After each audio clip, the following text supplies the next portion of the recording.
और आपसे भी निवेदन करूंगा, ये पुण्य जो आप कर रहे हो ना, ये सत्कर्म जो कर रहे हो, ये बघेल परिवार अगर शिव महापुराण की कथा करवा रहा है, अगर आज स्वर्गीय श्री राज बहादुर सिंह के अगर ये पुत्र कथा करवा रहे हैं, ये पुण्य जो एकत्रित कर रहे हैं, ये पुण्य कोई साधारण नहीं हो सकता। ये पुण्य की प्रबलता बड़ी प्रखर होती है महाराज, बड़ी। बस डोलना नहीं है हमें संसार सागर में, हमें भटकना नहीं है। दुनिया के लोग संसार सागर में भटकते ज्यादा है, बहुत भटकते। एक ये प्रश्न किसी बच्ची ने करा है, अच्छा प्रश्न है महाराज जी, कि पितृदोष और काल सर्प दोष परिवार में क्यों लगता है, उसका क्या कारण है? किसने प्रश्न करा है, जरा हाथ उठाइए। अच्छा माता जी आपने करा। किरण जी मिश्रा आप ही ने प्रश्न किया है, बहुत सुंदर प्रश्न है, जग कल्याण के लिए बहुत अच्छी बात है। एक बार जोरदार ताली बजाओ माता जी के लिए, बहुत सुंदर प्रश्न। बैठिए विराजिए। पितृदोष और काल सर्प दोष क्यों लगता है, केवल एक शंकर की आराधना से समझें। महाराज भगवान शंकर को जब जलंधर की पत्नी वृंदा, जलंधर के जब प्राण छूटे, तो जलंधर के प्राण छूटने पर वृंदा जब तुलसी का क्यारा बन गई और वो वृंदा ने श्राप दे दिया, हे शिव, ये नारायण आपने मेरे साथ छल करा है तो आप शालिग्राम बनोगे, पत्थर बनोगे, पर शंकर आपने मेरे पति को मारा है तो आपका चढ़ा हुआ जल कभी मुझ में नहीं जाएगा। तुलसी के क्यारे में शंकर का चढ़ा हुआ जल कभी नहीं जाना चाहिए।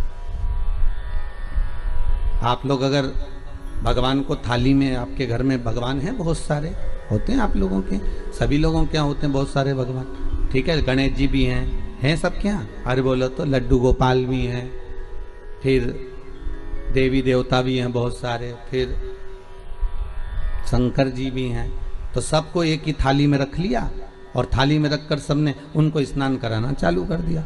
अब सबको स्नान कराया तो शिव जी को भी कराया, बोलो कराया कि नहीं कराया, थाली के अंदर रखकर। अब तुमने स्नान तो करा दिया, स्नान कराने के बाद वो जल को क्या करा तुम लोगों ने, ले जाकर तुलसी के क्यारे में डाल दिया। तो महाराज जी पहले के समय में क्या कालसर्प दोष पितृदोष नहीं होता था? बिल्कुल नहीं होता था। पहले के समय में ना कालसर्प दोष होता था ना पितृदोष होता था। क्यों? तो क्या घर में लोगों के शंकर जी नहीं होते थे? होते थे। लोग शिव जी को स्नान कराते थे, पर घर में बगीचा, खलियान, खेत, वृक्ष इतने लगे होते थे कि शंकर जी को स्नान कराने के बाद वो जल को ले जाकर, भगवान को स्नान कराने के बाद जल को ले जाकर पेड़ पौधे में डाल दिया जाता था, बगीचे में डाल देते थे, तुलसी के क्यारे में नहीं डालते थे। इसलिए ना पितृदोष होता था ना कालसर्प दोष होता था।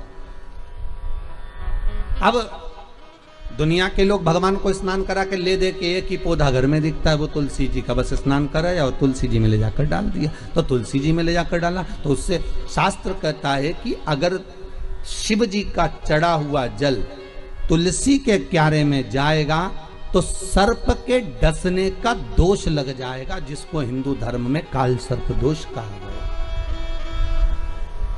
जो काल सर्प दोष, अच्छा बड़ा विचित्र काम है। कई कई गांवों में आप लोगों ने भी देखा होगा, यहां तो ठीक है परंतु हमने महाराष्ट्र में बहुत देखा। महाराज कई कई गांवों में तुलसी के क्यारे के नीचे शंकर जी को रखते हैं। ये तुलसी के कुंड के अंदर शंकर जी को रखेंगे, पर यह दोष है। वो तो ना जाने कहां से बुद्धि आ गई ऐसी कि तुलसी के क्यारे के अंदर शंकर जी को रख दो, तुलसी के क्यारे के नीचे शिव जी को रख दो, या तुलसी के क्यारे के अंदर शंकर भगवान को विराजमान कर दो। ये विवेक ना जाने कौन दे देता है आप लोगों को।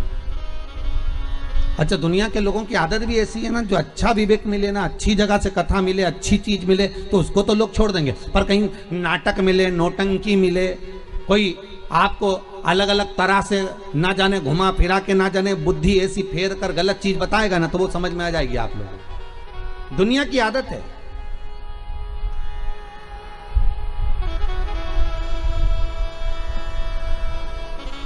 अरे जरा सा गलत देखने पर अश्वत्थामा की बुद्धि फिर सकती है? रात्रि के समय पर अश्वत्थामा बैठे हुए थे,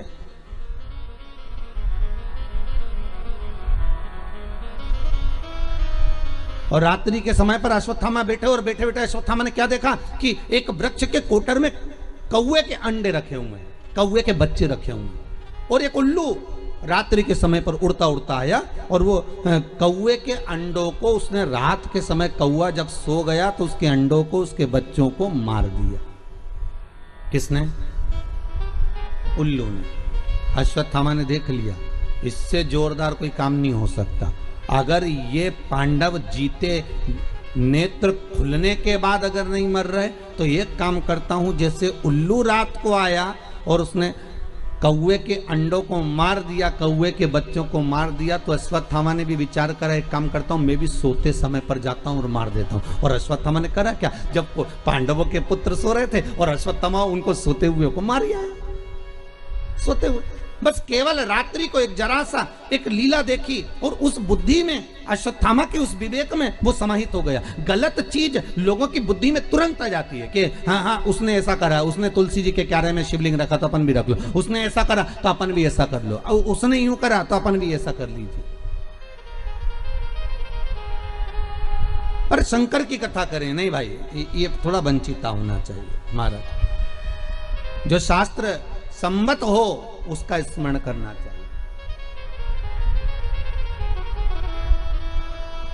पहले के समय में दो दोष नहीं रहते थे, ना पितृदोष रहता था, ना काल सर्प दोष रहता था।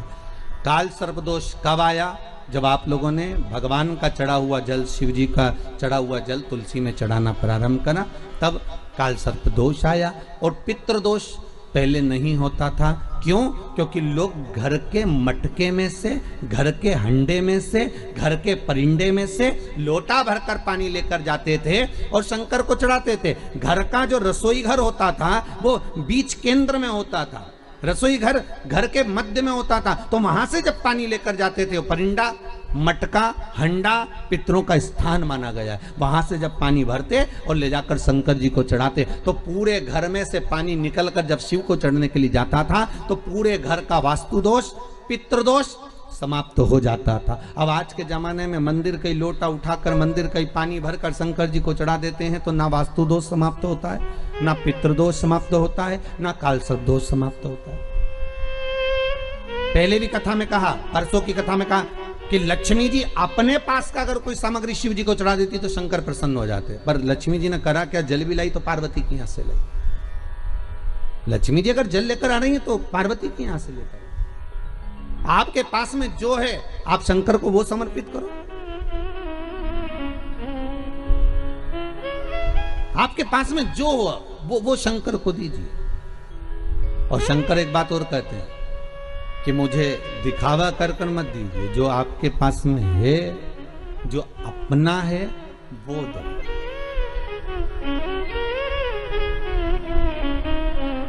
और जो श्रेष्ठ हो, श्रेष्ठ, जो श्रेष्ठ है वो दीजिए। कहा मात्र एक चावल का दाना, कितना? जम के बोलिए, एक चावल का दाना शंकर जी को चढ़ाओ, पर आखा चढ़ाओ। कैसा चढ़ाना है? आखा, मतलब खंडित नहीं होना चाहिए। एक बेलपत्र शिव जी को चढ़ाओ, पर आखी चढ़ाओ। 4 दिन में, आज हमारा दिल बड़ा खुश है, 5वें दिन, उसका एक कारण है। 5 दिन से, 4 दिन से शंकर जी पे जो बेलपत्र चढ़ रही थी पोथी पर, वो सब जजमान जो तोड़ कर दे देते थे, खंडी, टूटी फूटी सब चढ़ जाती, पर आज भले छोटी सी बेलपत्र है, पर आज जो चढ़ी हैं बाबा की कृपा से वो पूर्ण चढ़ी है। तो आज दिल खुश हो गया ये देखकर कि शिव महापुराण पर आज जो बेलपत्र समर्पित करी वो भले कम चढ़े, भले कम चढ़ा, एक चावल का दाना चढ़ा पर आखा चढ़ा।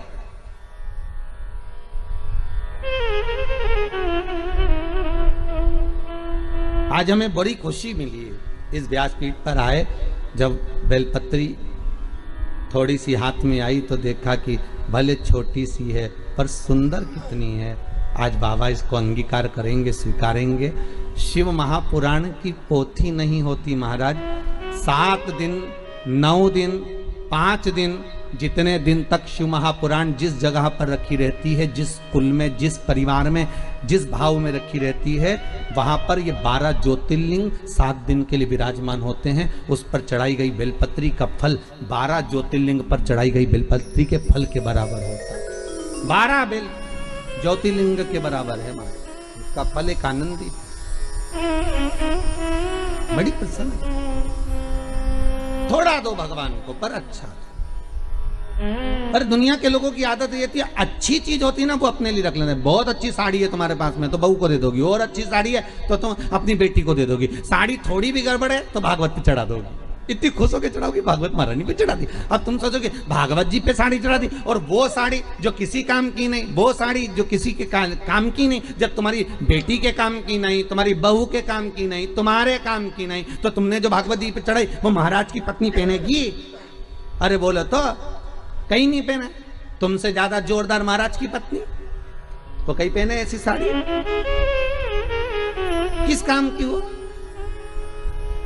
इसलिए शिव महापुराण भले थोड़ा लग जाए, लोगों को लगता है उनकी महाराज जी ऐसी बात बोल, पर एक चढ़ाओ पर अच्छा चढ़ाओ, एक चावल का दाना चढ़ाओ अच्छा चढ़ाओ, एक बेलपत्र चढ़ाओ भगवान को पर वो अच्छी चढ़ाओ, एक पुष्प चढ़ाओ अच्छा चढ़ाओ, एक वृक्ष की पत्ती चढ़ाओ पर अच्छी चढ़ाओ, एक दुर्वा चढ़ाओ पर अच्छा चढ़ाओ, एक लोटा पानी चढ़ाओ पर अच्छा चढ़ाओ, दिल से चढ़ाओ। हमें नहीं लेना मंदिर का पानी, हमें नहीं चाहिए मंदिर का जल, हमें तो घर से लेकर जाएंगे, भले इतना सा लेकर जाएं, वो चढ़ाएं।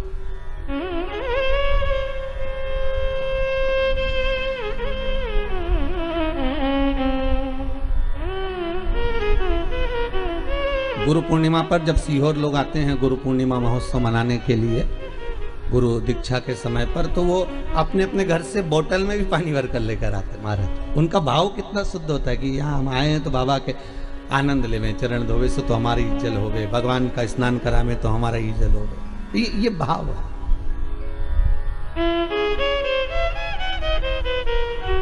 अभी सीहोर में रुद्राक्ष महोत्सव था, आप में से कुछ लोग पहुंचे भी होंगे। कौन कौन पहुंचा था? आप लोग हाथ उठाए। हाँ, पहुंचे भी थे। तो आप लोगों ने देखा होगा कि शंकर जी पे जल चढ़ाने के लिए हमने कोई टंकी भरकर नहीं रखी थी कि हमने यहाँ पर टंकी भर दी हो कि इसमें से पानी भर भर के ले जाओ और शिव जी को चढ़ा दो। देखा था आप लोगों ने? नहीं भरी थी ना। कई लोगों ने कहा महाराज जी इतनी पब्लिक है तो एक टंकी भर दो पानी का और वहां लोटे रख दो, 4-5 कलश रख दो तो लोग शिव जी को चढ़ाते रहेंगे। हमने कहा नहीं, शिव महापुराण का विधान है कलश भी वही लाएं और पानी भी वही लाएं।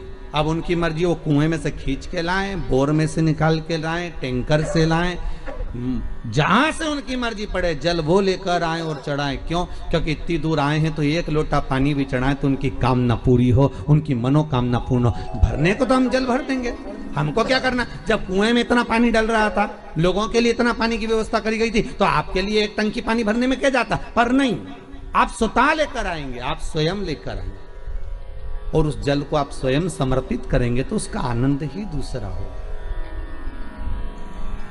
आनंद दूसरा हो।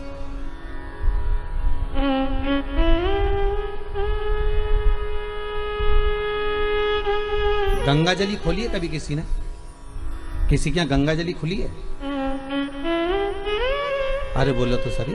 शादी में, ब्याह में या कोई गंगा जी भर के लेकर आते हैं और फिर गंगा जली खोलते हैं, पंडित जी पूजन कराते हैं। खोली है सब लोगों ने?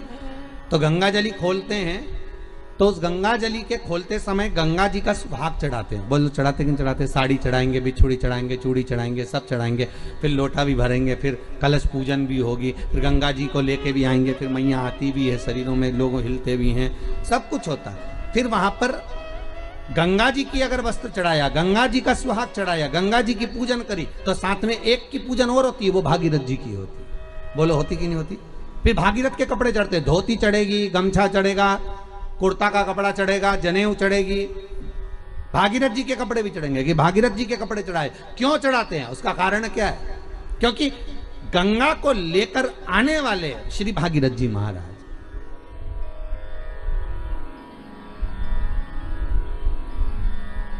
अगर हम केवल गंगा की आराधना कर लेंगे तो गंगा उतना फल नहीं देगी जितना देना चाहिए। अगर हमने भागीरथी गंगा का स्मरण करा कि हे भागीरथ महाराज, आप गंगा को लेकर आए थे, 60,000 काकाओं के उद्धार के लिए लेकर आए, राख के ढेर बन गए थे संत के, केवल एक दृष्टि से वो राख के ढेर बने, 60,000 काकाओं का उद्धार। हे गंगा मैया, भागीरथ जी महाराज लेकर आए गंगा को। तो इसलिए हमारा हिंदू धर्म कहता है कि जब गंगा जली खोली जाती है, गंगा की पूजन करी जाती है, गंगा जली का उत्सव जब करा जाता है, तो सबसे पहले भागीरथ की पूजन करी जाती है कि भागीरथ महाराज इस गंगा को लेकर आए हैं। तो हे भागीरथ जी, आप गंगा को लेकर आए, आप ही से सीखकर हम गंगा जी को हरिद्वार से, प्रयागराज से, इलाहाबाद से हम भरकर लेकर आए हैं। ऐसी कृपा करना गंगा मैया, जैसे आपने भागीरथ बाबा के 60,000 काकाओं का उद्धार करा था, वैसे हमारे पूर्वजों का भी उद्धार कर देना। इस भाव से हम गंगा जी की पूजन करते हैं, भागीरथ के साथ करते हैं, अकेली गंगा नहीं पूजते। हम अकेली गंगा का स्मरण नहीं करते, हम भागीरथी गंगा का स्मरण करते हैं, हम विष्णुपदी का स्मरण करते हैं।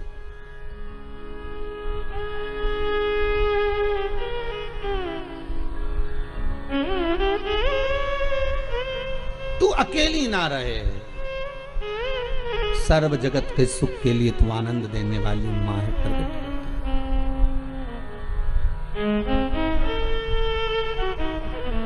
सर्व जगत का हित। देव आप बाबा को एक अक्षत का दाना दीजिए, बड़े प्रेम से दीजिएगा, बड़े भाव से।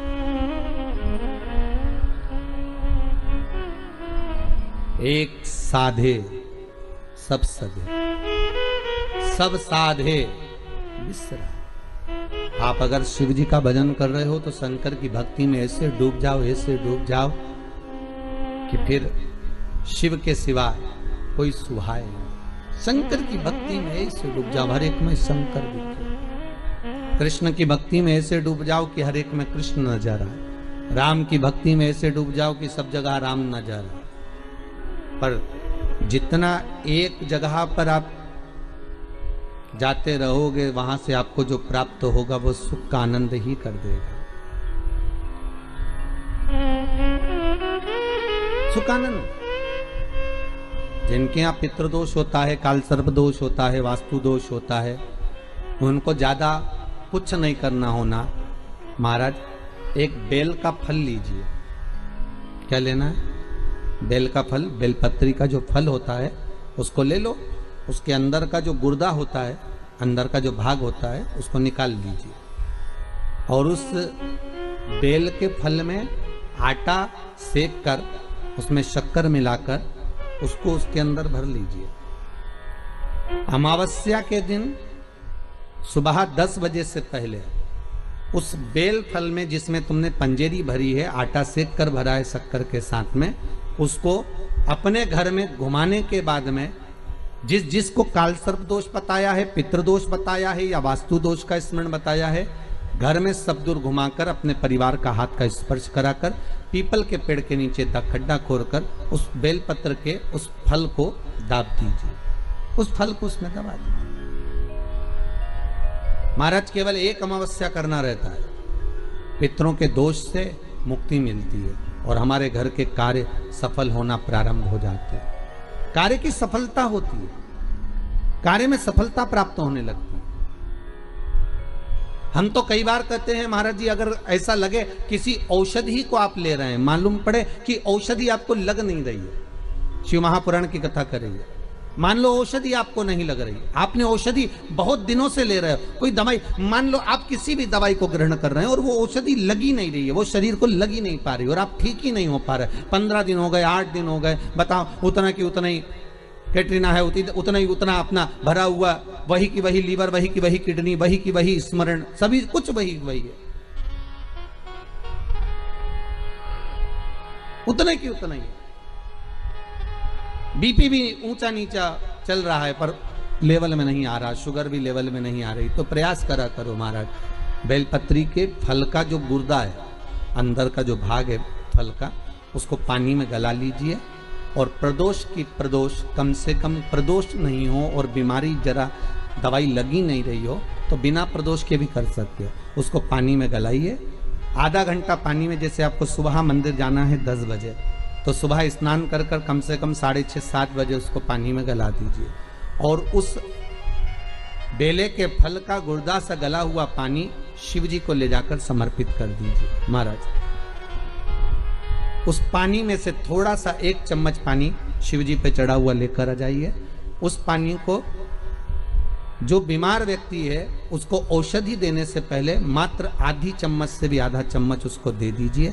भगवान शंकर का श्री शिवाय नमस्तुभ्यम का जाप कर कर उस पानी को देने के बाद अगर आप औषधि देंगे तो ये पक्का है कि औषधि अपना कार्य करना प्रारंभ कर देगी और वो स्वस्थ होना प्रारंभ हो जाएगा। वो स्वस्थ होना औषधि के लिए शंकर पर चढ़ी हुई भस्म, शंकर पर चढ़ा हुआ बेलपत्र, शंकर पर चढ़ा हुआ एक पुष्प भी औषधि का कार्य करता है।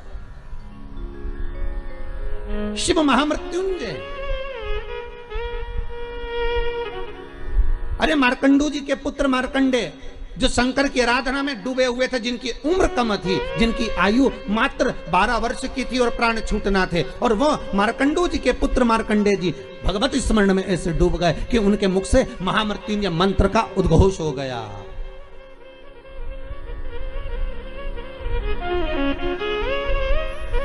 भगवान शिव के नाम का उद्घोष हो गया। जैसे नंदी महाराज, शिलाद नाम का ब्राह्मण जिनको ऋषि भी कहा गया है, जिनका नाम था शिलाद। क्या नाम है उनका? जम के बोलिए। शिलाद ब्राह्मण है, ऋषिवर है। और शिलाद ब्राह्मण है, ऋषि हैं, बड़े शिव के भगत है, शंकर का बहुत अनुमोदन करते हैं, शिव का स्मरण में वो हमेशा डूबे रहते हैं। और उनका एक नाम स्मरण केवल ओमकार का ध्वनि करना और ओम नाम में डूबे रहना। ओम नमः शिवाय,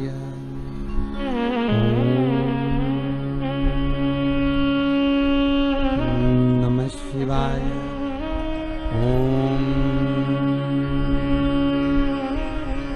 नमः शिवाय।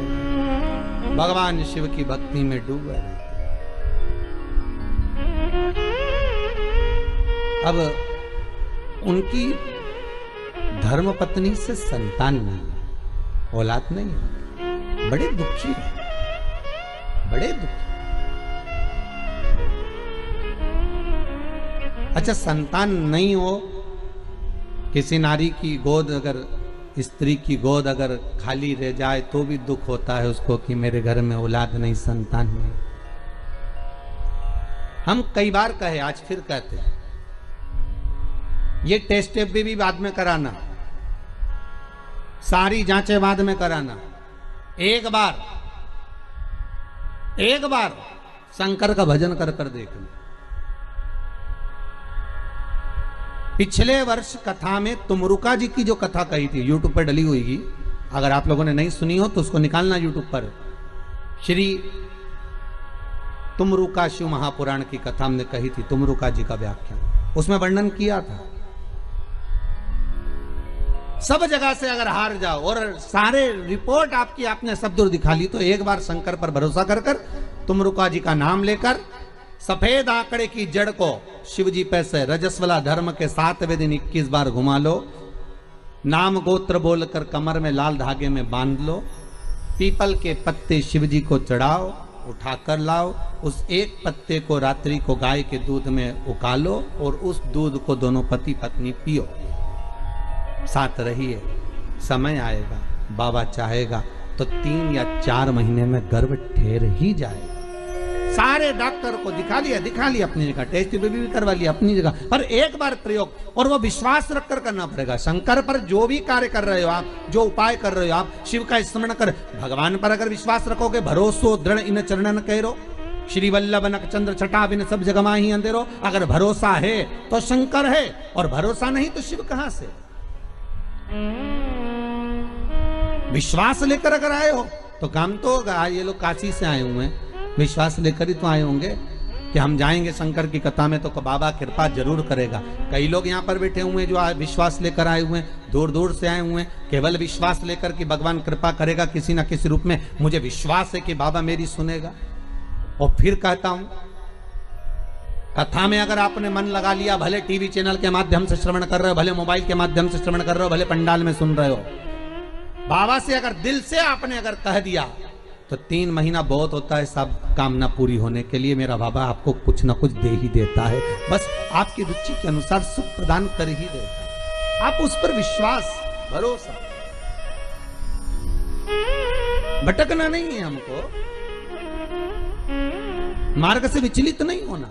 कई लोगों की आदत रहती है, पहले राम जी के पास चले जाएंगे, राम जी से काम नहीं होगा तो कृष्ण के पास चले जाएंगे, कन्हैया जी से काम नहीं होगा तो हनुमान जी के पास चले जाएंगे, हनुमान जी से नहीं होगा तो शंकर जी के पास चले जाएंगे। पर शिव महापुराण की कथा कहती है, गुरु जी के 2 चेले, गुरु जी ने दोनों चेलों से कहा, जाओ जमीन खोदो, 50 फीट पे पानी निकलेगा और मेरे लिए लोटा भर के पानी लेकर आओ। चेलों ने मन में कहा, विचार करा, बताओ पानी इतना सारा पड़ा, वो पी लो, मैं 50 फीट खोदें फिर पानी लाए। जाओ दोनों, 50 फीट खोदना, पानी निकलेगा और लेकर आना, मेरे को पानी पीना है, जाओ जरा। दोनों चेले चले गए। एक गया तो खोदता गया, खोदता गया, खोदता गया, खोदता गया। दूसरा गया तो उसने यहाँ खोद लिया, फिर वहाँ खोद लिया, फिर वहाँ खोद लिया, पानी नहीं निकला। 50 फीट तक एक चेला था तो वो खोदता गया और पानी निकल गया, लोटा भर के लेकर आया। गुरुजी ने पूछा, पानी निकल गया? हो। दूसरे से पूछा, तुझे नहीं निकला? नहीं। गुरुजी ने पूछा, तूने खोदा था? बिल्कुल, चलकर देख लो। गुरुजी गए देखने के लिए, तो गुरुजी ने देखा तो उसने क्या करा, थोड़ा यहाँ खोद लिया, थोड़ा वहाँ खोद लिया, थोड़ा वहाँ खोद लिया, थोड़ा वहाँ खोद लिया, पानी नहीं निकला।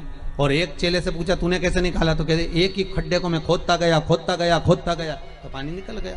यहाँ शास्त्र वही कह रहा है, एक पकड़ो और एक जगह ही खोदते रहो, शंकर जी का भजन करते रहो। तारेगा तो ये, मारेगा तो ये, कहेगा तो ये, जो कुछ करेगा खोदते जाओ, पानी जरूर निकलेगा। और 10 जगह खोदोगे, कभी इधर खोद लिया, कभी उधर खोद लिया, कभी उधर खोद लिया, तो पानी नहीं निकलना है। कोई काम तुम्हारा बनना नहीं है, कुछ भी नहीं होना है। एक ही जगह खोदो, खोदे पानी निकलेगा। करो भजन एक का, पर आदत बुरी है ना तुम्हारी। फिर कोई घूम रहा था उसके पास, फिर किसी के पास। भगवान को भी मालूम है ये एक जगह नहीं टिकेगी रे। आज तुम्हारे पास आ गई, कल दूसरी जगह चले जाएगी, परसों चौथी जगह जाएगी, काम नहीं होगा तो भटकती फिरेगी, पर विश्वास नहीं रखेगी। जिस दिन ये विश्वास पक्का कर लेगी कि शंकर ही मुझे बचा सकते हैं, शंकर ही मुझे जिला सकते हैं, शंकर ही मेरा पेट भर सकते हैं, शंकर ही मेरा अनुमोदन कर सकते हैं, शंकर ही मुझे धन देंगे, दौलत देंगे, संपदा देंगे, शंकर के सिवा कोई नहीं देगा, तब शिव भी सोचता है अब नहीं डिगेगी। और नहीं डिगेगी तो परीक्षा लेंगे शंकर। पहले आपका काम हो सकता है नहीं भी करें शंकर, क्योंकि वो देखना चाहते हैं कि पहले जैसी थी वैसी की वैसी है, खड्डा अलग अलग खोद रही है क्या। पहले देखेंगे, पहले इधर से उधर से 10 जगह खड्डे तो नहीं खोद रही, फिर उसको लगेगा नहीं ये पूरा विश्वास रखकर टिक गई तेरे चरणारविंद में, तो वो महामृत्युंजय महादेव फिर प्रकट होकर कुछ दे ही देगा। ये उसकी कृपा फिर होगी। वो जब तक नहीं देता, जब तक परीक्षा नहीं लेता। सास बहू को चाबी जब तक नहीं देती, जब तक सास बहू की परीक्षा नहीं ले लेती। सास को भी लगता है कि बहू को चाबी दूंगी और मालूम पड़े होता है। एक ससुर जी मर गए, बहुएं रोने लगी, खूब चिल्ला चिल्ला के, खूब धाड़ धाड़ के रोए। अपने अपने पतियों को फोन लगा दिया, पतियों भी आ गए, 4 पति थे, सब 4 बहुओं के आ गए। क्यों रो रही हो? बहुएं बोली तुम्हारा बाप मर गया, पिता तुम्हारा। तो पतियों बोले तुम्हारा भी तो ससुर था, तुम्हें दुख नहीं हो रहा, रो काय को रही हो? तुमने तो कभी ससुर को 1 गिलास पानी नहीं दिया, कभी पिता को 1 गिलास चाय बनाकर नहीं दी, कभी गरम रोटी नहीं खिलाई। जब बहुएं मिलती थी तब ताने देती थी, आड़ा टेढ़ा बोलती थी, गालियां देती थी।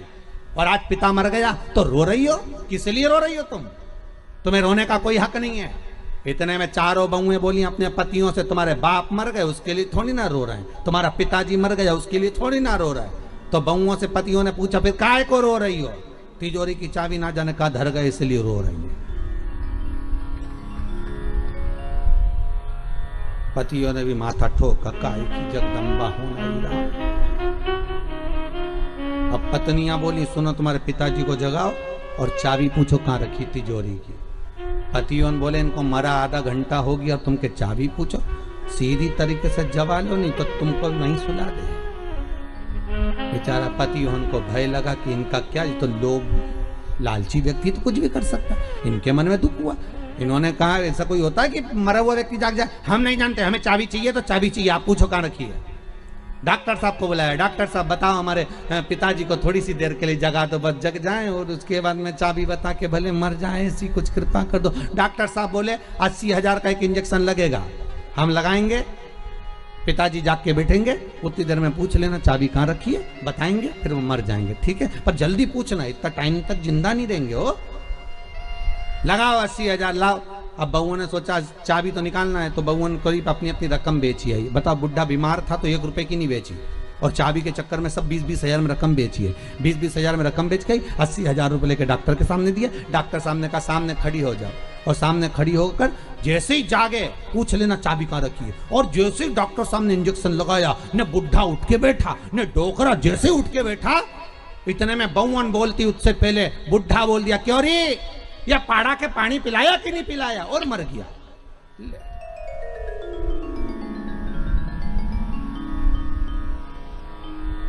अब बउवन तो और चिल्ला चिल्ला के रोने लगी। डॉक्टर साहब वंस मोर, एक बार फिर से डॉक्टर साहब बोले ला 80,000, फिर इंजेक्शन लगाऊंगा, अब की बार पाड़ा के पानी पिलाए, अब भैंस के पिला के मर जाएगा। ला अभी जगाऊं मैं, जगाने में क्या,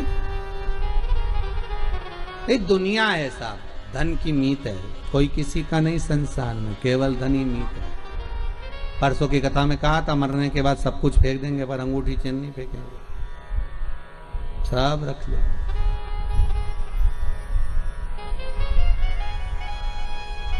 कौन फेंक रहा?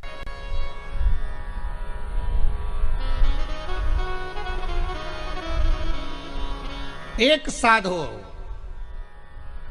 आशा लगाकर बैठे रहना। विश्वास में आस भी है और विष भी है। विश्वास में दोनों चीजें, विष भी है और आस भी है। आप विश्वास लगाकर अगर बैठे हुए हो तो आस अगर लगाए हुए हो तो यह पक्का है कि शिव मिलेगा जरूर, शंकर प्राप्त जरूर होगा। अगर आस लगाई है तो मिलेगा जरूर, वो मिलेगा।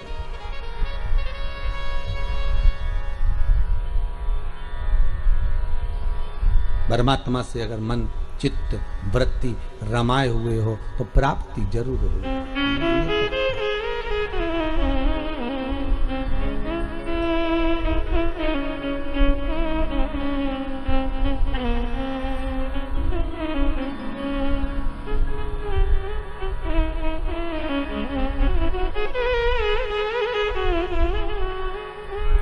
वो मिलेगा। और शिव महापुराण की कथा कहती है महाराज, उम्र भले कम हो पर भक्ति प्रबल हो। शिलाद की धर्म पत्नी से संतान नहीं थी, पर शिलाद के मन को खलता नहीं था, पर परिवार के लोग कहते थे कि कोई तो एक पुत्र हो जाए जो तार दे। तब भगवान शिव ने आकर एक वर दिया, चिंता मत करो, एक दिन जब तुम भजन करने के लिए कहीं जा रहे होगे, पृथ्वी को खोदोगे, उसमें से एक बालक निकलेगा, वही बालक तुम्हारा पुत्र कहलाएगा। निकला बालक, उसका नाम नंदीश्वर रखा। क्या नाम रखा है? नंदी। वो नंदीश्वर। पर पिता इतने विचित्र थे। अरे दुनिया के लोग कहते हैं शंकर जी के मंदिर में नंदी क्यों होना चाहिए। दुनिया के लोग कहते हैं आखिर नंदी ने ऐसा कौन सा पुण्य करा कि भगवान शंकर के दरवाजे पर नंदी सदा के लिए विराजमान हो गया। कहते हैं शंकर से ज्यादा आराधना नंदी की भी करेंगे तो उसकी भक्ति प्राप्त होगी। तो नंदीश्वर में ऐसा क्या सुख है? नंदीश्वर क्यों शंकर के मंदिर में इतने सारे गणों में केवल एक नंदी ही क्यों बैठ गया? क्यों नंदी का होना क्यों जरूरी है शंकर मंदिर में? बिना नंदी के शिव पूजा क्यों नहीं जाती है?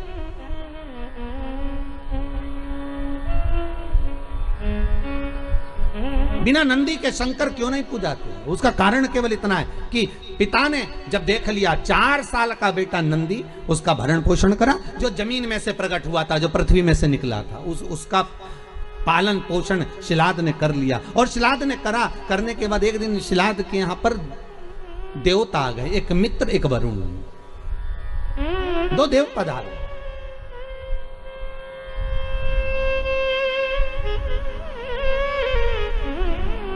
दो देव, मित्र और वरुण दोनों पधारे। और जब दोनों देव जब आए दोनों की सेवा में, आज शिलाद ने एक काम करा, अपने छोटे से पुत्र को लगा दिया कि इनकी सेवा करना। जाओ, मेरा आपसे भी निवेदन है, बहुत भाव से कहूंगा,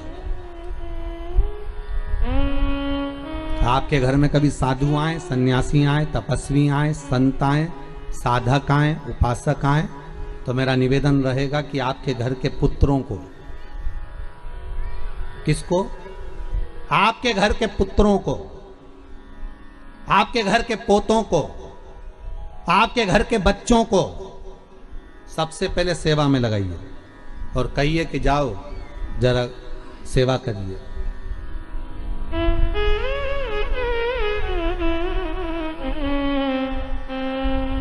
जाओ सेवा में लगो, जरा करो सेवा,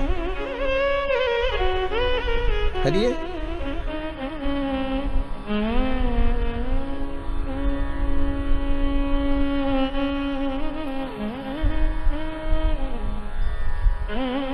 आज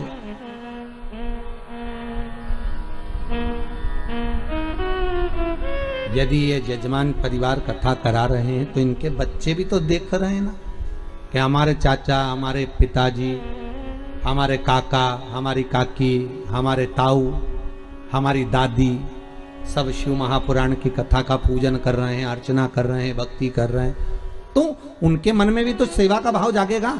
वो भी तो मन में जागृत करेंगे कि हमें भी सेवा करना चाहिए, हमारा भी सेवा का भाव उत्पन्न होता है कि हम भी भगवती स्मरण करें।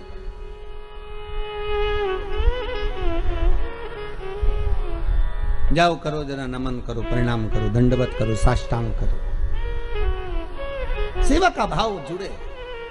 और शिलाद ने भेज दिया नंदी को, नंदी जाओ। नंदी कहते पिताजी मेरी उम्र 4 साल की है। पिताजी कहते कोई उम्र नहीं होती सेवा की, जाइए सेवा करो। और सेवा करी, मित्र और वरुण की जब सेवा करी, सेवा करने के बाद इतने खुश हो गए मित्र और वरुण, वापिस देवलोक को जाने लगे। देवलोक को जाते जाते उन्होंने शिलाद को बुलाया, हे शिलाद, हम तुम्हें वर प्रदान करते हैं कि तुम्हारा भगवान की भक्ति तुम्हारे हृदय में सदा विराजमान हो, तुम भगवान की भक्ति में सदा रमे रहो, तुम भगवान का उपास, व्रत, साधना, नियम धारण करते रहो। जाओ, हम तुम्हें आशीर्वाद देते हैं कि तुम्हारी आयु की वृद्धि भी हो। शिलाद की आंखों में आंसू भर गए।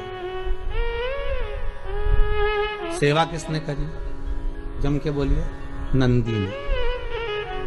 पानी भरकर कौन लाया? नंदी।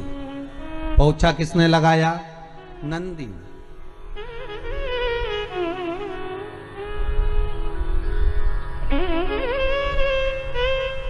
पोछा कौन लगाया? नंदी। झाड़ू किसने लगाई? नंदी ने। झूठे बर्तन किसने उठाए? नंदी ने। सेवा कौन कर रहा है? नंदी। और आशीर्वाद किसको मिल रहा है? नंदी के पिता को, शिलाद को। शिलाद की आंख में से आंसू बह गए। हाथ जोड़कर वरुण जी और मित्र कहा, प्रभु कृपा करिए, ये बताओ, आप सारा आशीर्वाद मुझे दे रहे हो और सेवा नंदी ने करी है, आप उससे कोई आशीर्वाद नहीं दोगे?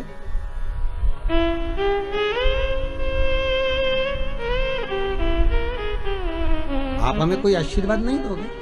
हमारे ये विजय राज जी आज पूजन में बैठे हुए हैं, नाम तो हम ज्यादा जजमानों के जानते नहीं, अभय राज जी हैं, रामराज जी हैं, सभी भाई लोग। इनकी आदत ऐसी है नेताजी की कि ये हम छत पे भी हैं तो ढूंढ ढूंढा के पाँव पड़ने पहुंच ही जाते हैं। ये भी कम नहीं पड़ते, अभय राज जी भी हो। तो ये सब लोग, और एक वो हमारे, हम कहेंगे सारथी जी हमारे हो, उनका नाम भी हम नहीं जानते, बंधु लाना ले जाना करते रहते। तो ये लोग बड़े विचित्र हैं। आज अभय राज जी कह रहे थे, गुरुजी ऐसा आशीर्वाद देके जाना कि ऐसी कथा होती रहे, साल 2 साल में ऐसी कथाओं का स्मरण होता रहे, ऐसा वर दीजिएगा। हम मन में सोच रहे थे कि इतनी सेवा कर रहे हो, आगे बढ़ बढ़ कर कहीं सफाई करना, कहीं जूठे बर्तन उठाना, कहीं कुछ करना। भले मुंबई में आप रहते होगे, नौकर आपके बहुत काम करते होंगे, पर यहाँ आप सेवा में लगे हो शंकर की, तो ये विश्वास है कि आशीर्वाद हम क्या देंगे, आशीर्वाद तो हमारा शंभू देगा कि वो कृपा कर ही देंगे। हम क्या वर देंगे, हम किसी को आशीर्वाद वगैरह नहीं देते हो। हमारा तो काम है कथा करना, कथा से नीचे उतरे आप जिससे हो गए है। और हम फिर कहते हैं हमसे ज्यादा विश्वास हमारे बाबा पर करना, शंभू पर करना, शंकर पर करना। जितना सीहोर वाला गुरुजी तुम्हारा साथ नहीं देगा उतना शंकर साथ देगा। सीहोर वाले तो आपके जैसे ही हैं, मनुष्य हम भी हैं और मानव आप भी हैं। हम भले हम पर विश्वास मत करना, पर मेरे शंकर पर विश्वास करना, जो त्रिलोकी का नाथ है, त्रिकालदर्शी है, कोई साधारण नहीं है वो, उस पर भरोसा रखना।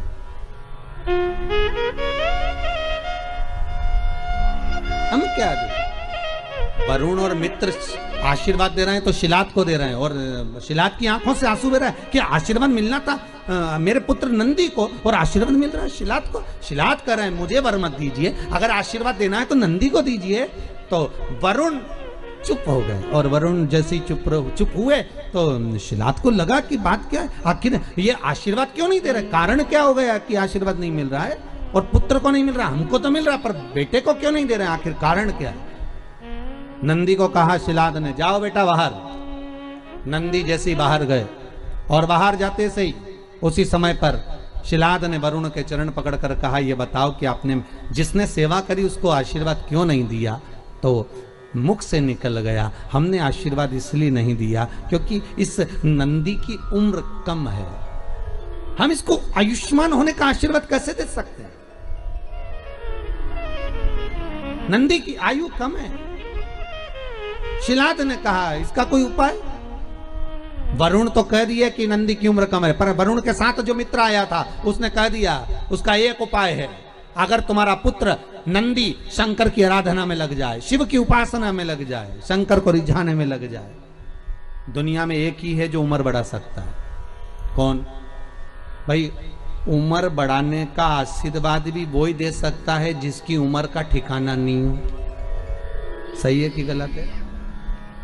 अरे बोलो तो सही है ना। जिसकी उम्र का ठिकाना ही नहीं वो दे सकता है। तुम्हारे पास में इतना सारा काजू रखा होगा तो आप काजू भर कर दे दोगे, आपके पास में बादाम ढेर सारी रखी होगी तो बादाम भर कर दे दोगे, आपके पास में गुड़ बहुत सारा रखा होगा तो आप दान में गुड़ दे दोगे, आपके पास में चावल ज्यादा होगा तो आप चावल दे दोगे, आपके पास में गेहूं होगा तो गेहूं दे दोगे, आपके पास में कपड़ा होगा तो आप कपड़ा दे दोगे। बोलो सही है कि गलत है? जो चीज आपके पास में होगी वो आप निकाल कर दे दोगे। आपकी जेब में, कई लोगों की जेब में वो रखते हो मलने का और कतरने का, तो वो जो 4-5 लोग मिले तो उसने निकाल के दे दिया, लो साहब पाओ साहब, और जो शौकीन होगा वो उठाकर उसमें मलने बैठ गया, वो भी लगे। तो जो तुम्हारे पास में होगा तुम वो दोगे। अब जिसके पास में जो चीज ज्यादा होगी वो ज्यादा देंगे। अब मित्र कहने लगे कि शंकर की आराधना करो, तो कि शिव जी की आराधना क्यों? तो शिलाद ने पूछा, तो मित्र कहने लगे कारण यह है कि उम्र वही बढ़ा सकता है जिसकी उम्र का ठिकाना ही नहीं है। सारे देवी देवता में एक ही देव है, कौन? जम के बोलिए, देव अधिदेव महादेव, जिनकी उम्र का ठिकाना नहीं है। अब ईमानदारी से बोलो, 51 शादी तो पहले कर चुके हैं। पार्वती के साथ जो शंकर जी की शादी हुई है वो 52 नंबर की, 52 नंबर की। अब 52 भी जिसकी शादी हुई हो तो उम्र कितनी होगी जरा हिसाब लगा लो रे भाई।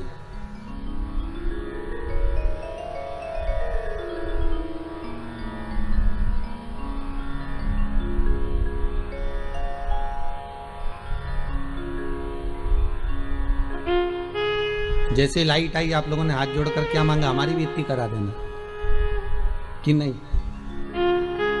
52 शिव की।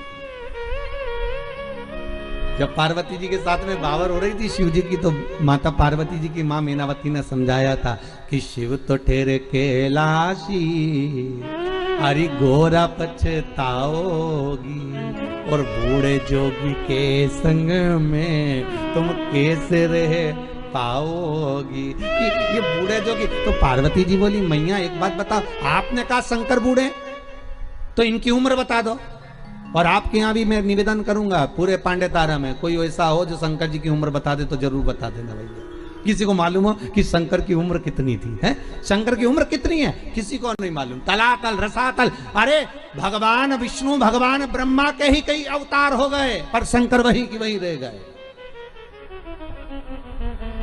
शिव वही की वही है।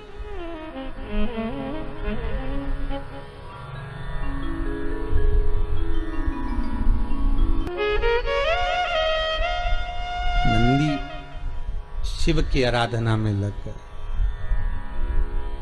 ऐसी आराधना नंदी ने शंकर की करी, ऐसी आराधना करी।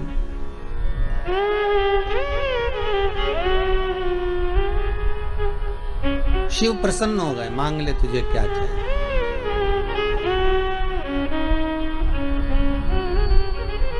शायद दुनिया में कोई नंदी जैसा होगा जो शंकर से क्या मांग रहा है, ये सोचिए, विचारिए।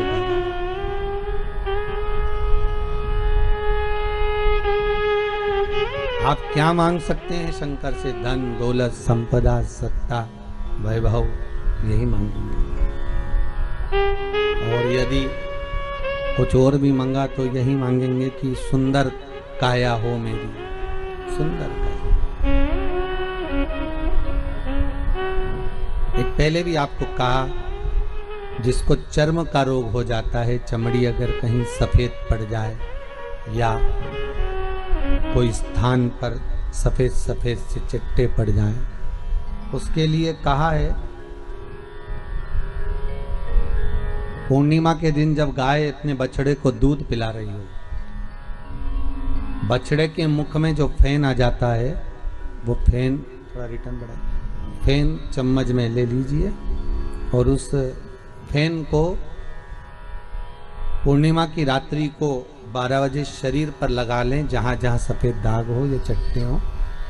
आधा घंटा तक लगे रहने के बाद में फिर स्नान करें और एक बार सूर्य कुंड का स्नान जरूर करें, जो झांसी दतिया के पास में है सूर्य कुंड, उसका स्नान करें। वहां की मट्टी लाकर शरीर पर लगाकर आधा घंटा धूप में बैठकर फिर स्नान करें। धीरे धीरे चमड़ी अपने असली कलर में आना प्रारंभ हो जाएगी। अपने असली स्वरूप में वो चमड़ी आना प्रारंभ।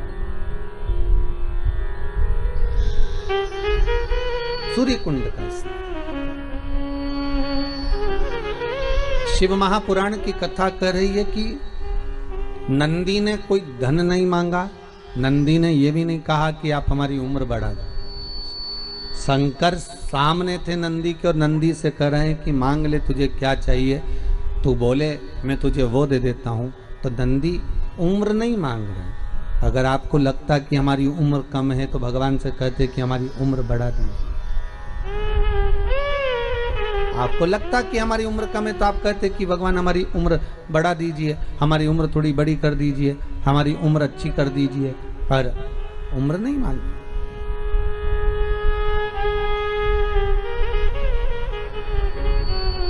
हमें उम्र नहीं है। नंदी कह रहे हैं भोलेनाथ बस इतनी कृपा कर दीजिए कि आप मेरे साथ हर पल, हर घड़ी, हर क्षण, हर समय आपका और मेरा साथ बना रहे। मैं आपका दर्शन एक क्षण के लिए भी ओझल ना करूं, एक क्षण के लिए भी ना छूटे, बस ये वर दे दीजिए। शंकर जी ने कहा अगर मेरे पास में रहना होगा, तुम्हारा ध्यान ना भटके, उसके लिए तुम्हारा रूप बदलना पड़ेगा। आप नंदी कहते हैं ये काया किस काम की है, आप मेरा स्वरूप भी बदल दीजिए। शिव जी ने कहा तुम्हें बेल का मुख लगाने लगा दीजिए। मनुष्य का मुख हटाकर शंकर ने बेल का मुख लगा दिया नंदी को। और शिव जी से मांगा क्या कि एक क्षण के लिए मैं आपसे दूर ना हूं, एक क्षण के लिए मैं आपसे दूरी ना बनाऊं। आप मेरे सामने और मैं आपके सम्मुख में हूं। शिव जी ने तथास्तु कह दिया। तथास्तु। जरा विचार करिएगा कितनी सुंदर चरित्र है।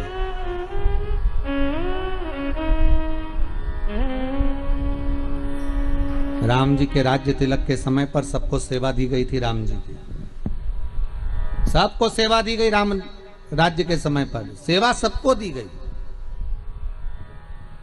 करो सेवा। लक्ष्मण जी को भी सेवा मिली, सीता जी को भी सेवा मिली, सेवा हनुमान जी को भी मिली। जब कोई सेवा नहीं मिली थी तो भगवान राम को जब जमाई आए तब चुटकी बजाने की सेवा दी गई। सबको सेवा मिली,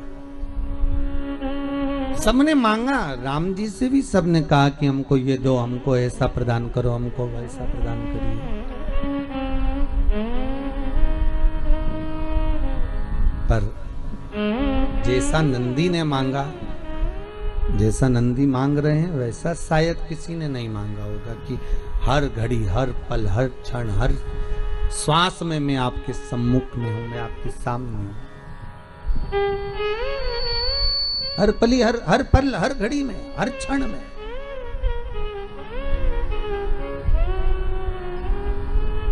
तथास्तु कर मांगो शिव से, मना नहीं, पर शंकर को रिझाने का एक तरीका आना चाहिए। शंकर के प्राप्ति का एक साध्यता का, एक आनंदता का भाव आना चाहिए। राम राम रटते रहो जब तक घट में प्राण, कबहू तो दीन दयाल के भनक पड़ेगी कान।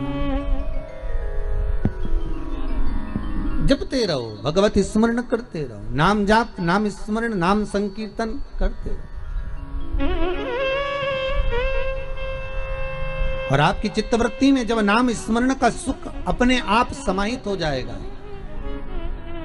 आपकी चित्तवृत्ति में जब भगवान के नाम का सुख अपने आप आ जाएगा, तो शंकर स्वयं एक ही जगह पर अगर खोदते रहोगे तो पानी निकल ही जाएगा, शिव मिल ही जाएगा। फिर शंकर को मिलने में देरी नहीं लगेगी। तारकासुर के 3 पुत्र थे, तारकाक्ष, विदुमाली और कमलाक्ष के 3 पुत्र।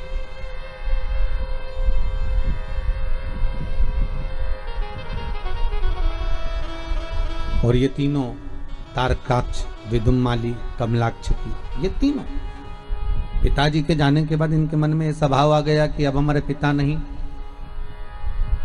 अगर हम देवताओं से द्वेष लेंगे तो मारे जाएंगे, तो देवताओं से हमें द्वेष भी नहीं लेना है। एक काम करना है, पहले देवताओं का हम तप साधना कर कर उनसे वर प्राप्त कर लें। तो तीनों ने वर प्राप्त करा, वर मांगा ब्रह्मदेव से, ब्रह्मा जी से कहा हमारे प्राण ना छूटे, हम अजर और अमर हो जाएं, ऐसी कृपा कर दो। ब्रह्मदेव कहने लगे ये कभी नहीं हो सकता कि तुम अमर हो जाओ।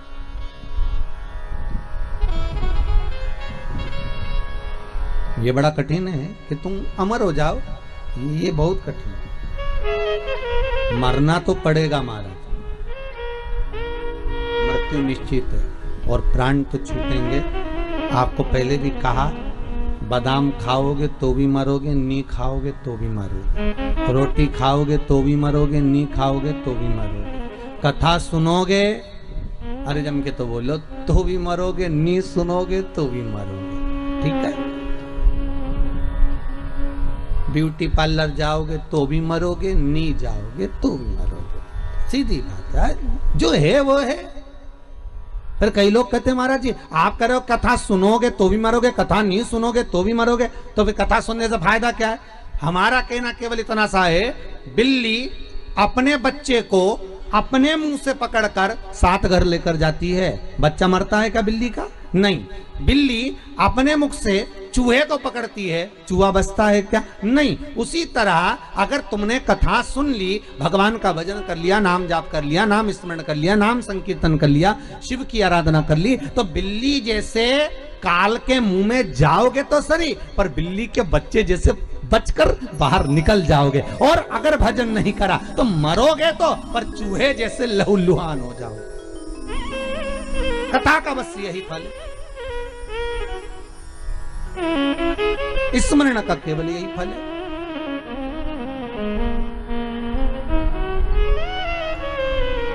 भजन का केवल यही फल है, और उस भजन के फल का आनंद यही रहेगा कि आप तो कह दिया, ब्रह्मा जी बोले तुम्हें मरना तो पड़ेगा, तारकाक्ष, विदुमाली, कमलाक्ष की तुम्हें मरना तो पड़ेगा, मृत्यु तो निश्चित है, मरना पड़ेगा। आ गई तो जाना तो पड़ेगा।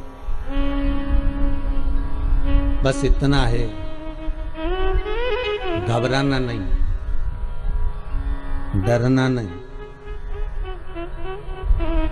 थोड़ी देर शांत होकर उस शंभू का स्मरण करना, थोड़ी देर शांत होकर उस शिव का नाम जाप करना। श्री बोलो एक बार, श्री शिवाय नमस्तुभ्यम। फिर से बोलिए, श्री शिवाय नमस्तुभ्यम।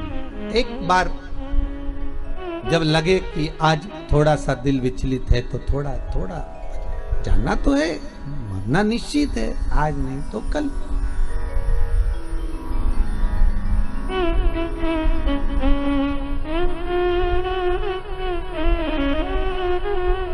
जाना तो निश्चित है।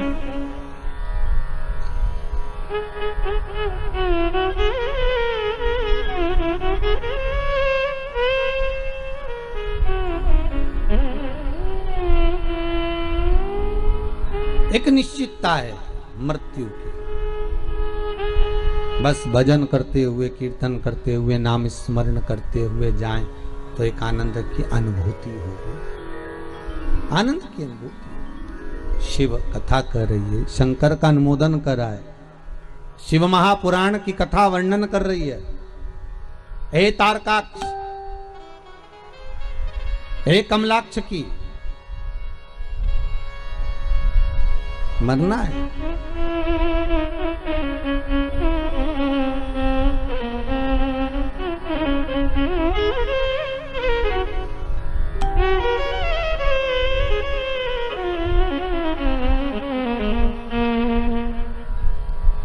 और जब मृत्यु एक निश्चित जगह पर है, शिव महापुराण की कथा में, गरुड़ पुराण में स्पष्ट कहा गया, जब माता के गर्भ से बच्चे का जन्म होता है, नाल कटती है, और नाल कटते समय, जिस समय नाल कटी, जन्म हुआ, बस उसी समय पर तुम्हारे मरने की तारीख, घड़ी, पल, दिन, तिथि निश्चित हो जाता है कि ये इतनी बजे, इतनी घड़ी में, इतने पल पर, इतने क्षण में इस जगह पर प्राणों को छोड़ेगा। ये निश्चित है, ये तारीख, पल, घड़ी, क्षण सब निश्चित हो गया।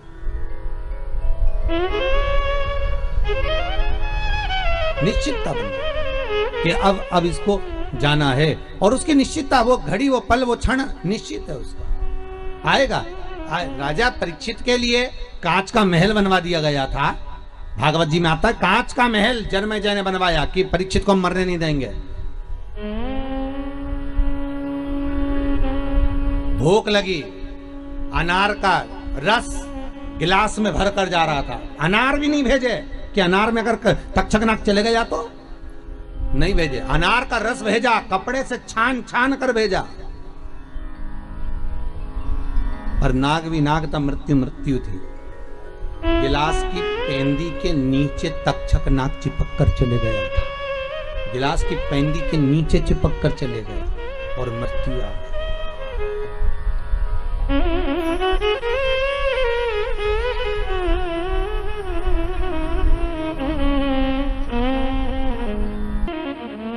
शिव महापुराण की कथा, भगवान विष पी गए।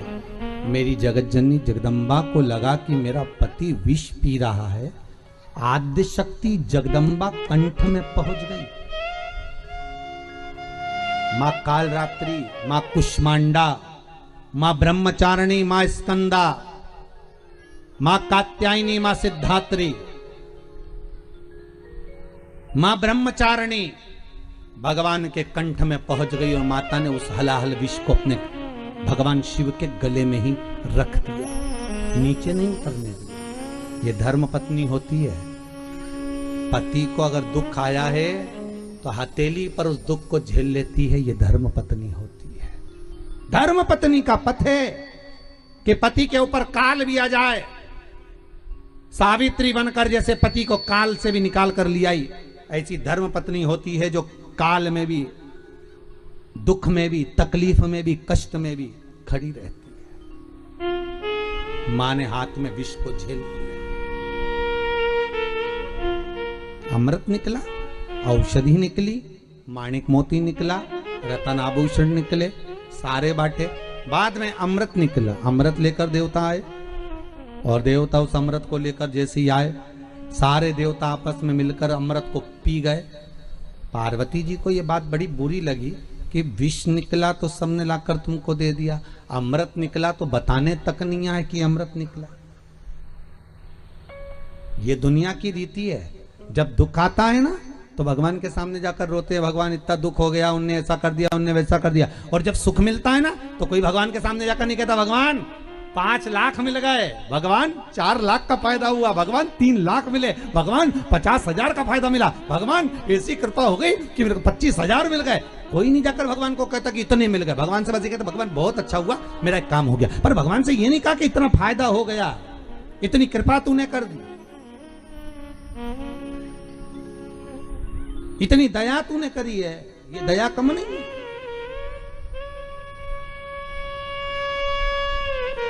बड़ी कृपा करी भोलेनाथ, बड़ी कृपा।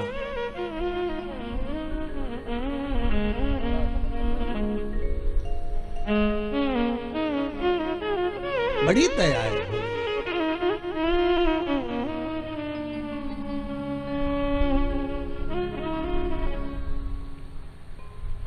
और ये तेरी कृपा बिना हो ही नहीं सकता। आज हमारे वो भैया लोग अभय राज जी बता रहे थे, हमारे भाइयों में घना प्रेम महाराज जी, सब आपस में एक दूसरे से इतना समाजस बनाकर चलते हैं, सबका आत्मीय प्रेम बना रहता है, हर कार्य में अग्रणता रहती है।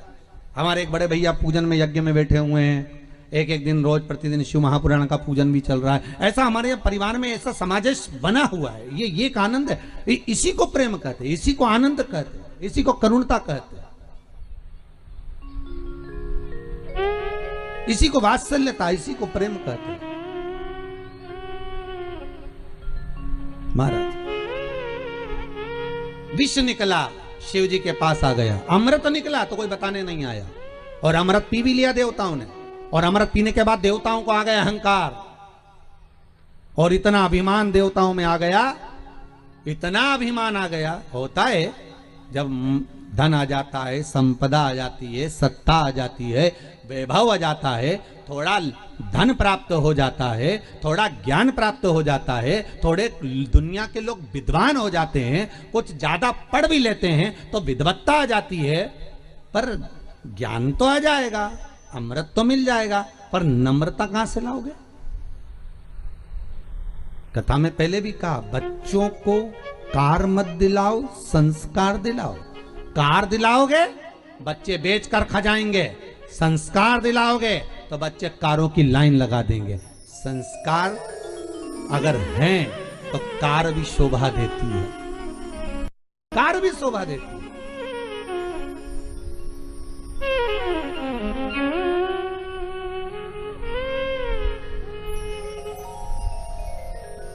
अगर संस्कार हैं तो कार शोभा देगी। इतने छोटे से गांव से, पांडा तारा से, अगर ये बघेल परिवार के बच्चे अगर निकलकर मुंबई तक गए हैं और वहां जाकर अपना काम जमाना, व्यापार व्यवसाय जमाना, तो ये संस्कार की मूलता होती है। पिता के जाने के बाद में बच्चे बिगड़ जाते हैं, मार्ग से भटक जाते हैं, खाने पीने में लग जाते हैं, व्यभिचार में लग जाते हैं, गंदे काम में लग जाते हैं। पर माता ने जो ज्ञान दिया, संस्कार मिला, आज उसी का तो बल है जो अच्छी सत्ता पाकर बैठे हुए। अपना प्रदेश छोड़कर भी, अपना गांव छोड़कर भी, दूसरी जगह जाकर भी भगवान की भक्ति में आनंद पाते हुए, स्मरण करते हुए आज 10 लोगों में इज्जत बनाकर बैठे हुए। ये प्रेमता, ये करुणता, ये स्नेहता है आपकी, ये वात्सल्यता है। तो प्रेम का भाव रखिए, आनंद का भाव रखिए, निर्मल भाव। अमृत बताने नहीं आए, और अमृत नहीं बताया। पार्वती ने कहा अमृत नहीं है, नहीं आए बताने। शिव जी बोले कोई बात नहीं, नहीं बताए मत बताने दे। शिव जी हलाहल विष पीकर नीलकंठधारी बन गए। शिव जी का एक नाम हो गया नीलकंठेश्वर महादेव। बोला हर हर महादेव। भगवान शिव का नाम नीलकंठेश्वर महादेव, नीलकंठेश्वर। ऐसे भगवान शिव शंकर ओघड़दानी त्रिकालदर्शी कैलाशी की पावन कथा आनंदमय चल रही है। भाव भक्ति से आज नीलकंठेश्वर महादेव की कथा पर ही कथा को विराम की ओर लेते हैं। कल कथा के क्रम में आगे बढ़ते हुए सुंदर